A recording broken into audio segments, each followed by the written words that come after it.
Here's a big envelope. Well, what do you think of that? Oh, it's blank. Oh, it must be for me then. Ah, what a lovely idea. Having a butterfly here as a catch. Isn't that charming? Let's have a good opening it. Put the wings together, lift it up, and it comes free. And we've got, oh, some flowers. A bouquet of flowers, perhaps. It looks a bit flat to me, but it's very, very colourful.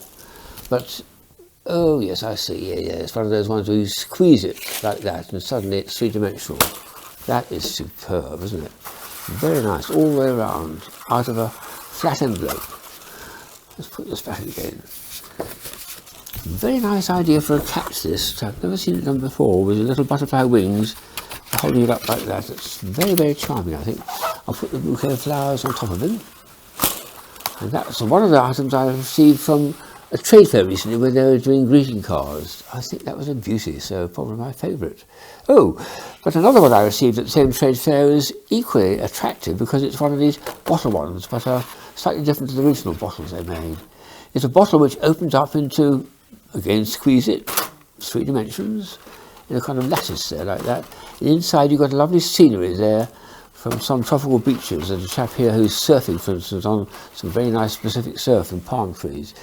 And it's something, I suppose, you have a little card attached to it, which hangs from it, to write your message. But it comes flat in an envelope. That's the best part of it. The fact that it will actually flatten, and therefore it will be sent through the post as a surprise when they come to open it. So 2 very good items received recently from my really quite large and growing collection of greeting cards. But those are two beauties, I think. I might have to look at 1 or 2 earlier ones I received many years ago, but I still love and still use, actually, because I've got lots of these. This is a card I send to people when they're a bit sad sometimes, or perhaps it's actually because they're very happy, but they want to be reminded of their garden. What happens is you open it up like that, and you write on the base there, and this opens up into 3 dimensions and turns into a little cloche or greenhouse, like a miniature greenhouse, like a cute garden. Isn't that beautiful? What a lovely display that is. And perfect little triangle containing all the flowers, just as if it's a mini greenhouse or a cloche.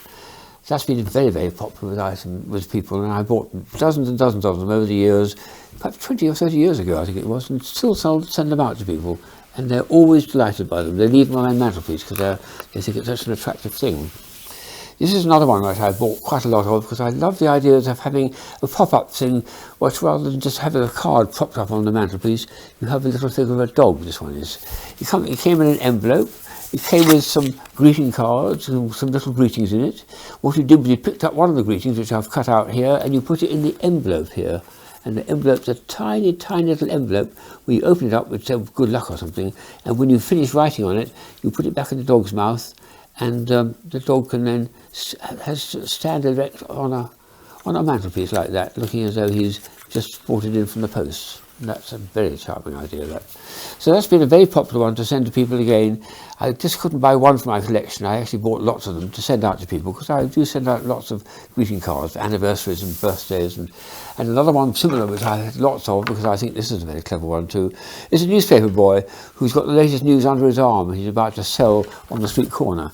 And of course you take this out like this, and you find you can open up the piece of newspaper, and inside you've got a little note about something to cheer you up, and then you can plenty of room there to write your message on it, which is the best part of it, I think.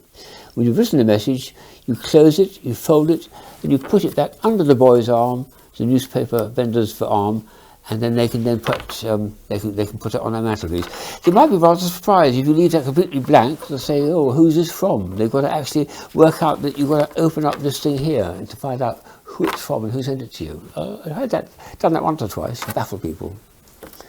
And my favourite item, which I picked up over the many years of going to the Nuremberg Toy Fair, was this charming bit of Swiss stationery which Kurt Nade's company produced for many years ago. Let me show you what it does first. It's a little pad of different types of greeting cards. The first one was actually a notepad here, but it's got a charming idea to it because there's lots of sheets there. But look what they've done. They made it into a flick book of the Swiss flag flying in the air and coming down again. Being tossed up in the air and coming down again. But plenty of space to write on either the front or the back of the notepaper pad. And on this side, they had individual sheets which were, this is reminiscent, I think, of some of the artwork you see in Switzerland, but again, lots of space to write your letter with it, so that was very popular. This is a lovely idea for a letter card. You've got to actually write in lots and lots of space there, back and front, but when you folded it up, you've got that marvellous scene of the Swiss Alps. Very nice indeed. This is more subtle, it's just a little bit of, again, double-sided piece of paper to write in it, but inside is blank, but just a little tiny ladybird in the corner there. This is charming because it's a Swiss chalet type windows there, Swiss flag, and you open up the windows and look at a little view there. And again, you can write on the inside, lots of space to write on the inside, and on the back if you've got a long letter to write. But when that's sent to the post with the windows closed, that's a lovely find, I think, for people to come across. And the last item was my favourite by a long way. This is an extraordinary idea. It's some sheets of this paper. Oh, I'll do this one there. I'll cover that up for a minute. It was looking like a Swiss cheese, and you had to write in here, and then you folded it over, and the effect of that is quite fun because I wrote some notes there, but it's not a letter, but that's what you do, is you write a letter there. But what I thought was just that bit in the front by itself would be rather more fun than having the extra sheet. So I asked a friend of mine who's a printer to make me up a pad of these, and this is what he did. I've got 10 of these made, I think. All sheets which you can gently tear off like that. You then have got to write into it. And when I first did it, I just merely wrote back and forward, avoiding the holes. And then I thought of a better idea than that, and one of my friends picked up on it and wrote a letter back using this idea of mine, which is, as you're writing, dear so-and-so and so-and-so, and when you come to here, you pretend that that's three-dimensional, you go through there, and you carry on the back down there until you come to the next hole. Let me show what I mean. Extraordinary. This is a letter, a thank you letter written to me by somebody, dear, and then you've got to put your finger through there, and you see more of the message appears. And each time you come to a hole, there we are, that's coming, there's a little arrow there pointing, put your finger through the hole and carry on reading the text on the way, all the way to the back end. And that's been a lot of fun, to send that to the post to someone with a nice little message at the bottom saying, Swiss stationery, health warning, this note is uneatable. Hard cheese is a funny English word meaning, or expression meaning hard luck or bad luck, which you can't eat it. But that's been a lot of fun, and I've had 10 of those. I think I've still got about 3 or 4 pads left, each with about 30 or 40 sheets in it. And it's such a big surprise to receive, especially when they've got to work out, they've got to go through and follow it's like a maze almost. It's been tremendous fun. So stationery like that is something that really bowls me over, and it's more than just part of my collection. It's something I've actually used in day-to-day, week-to-week correspondence with people, which I love doing, and that's a particularly fine one. But these other ones I've enjoyed too.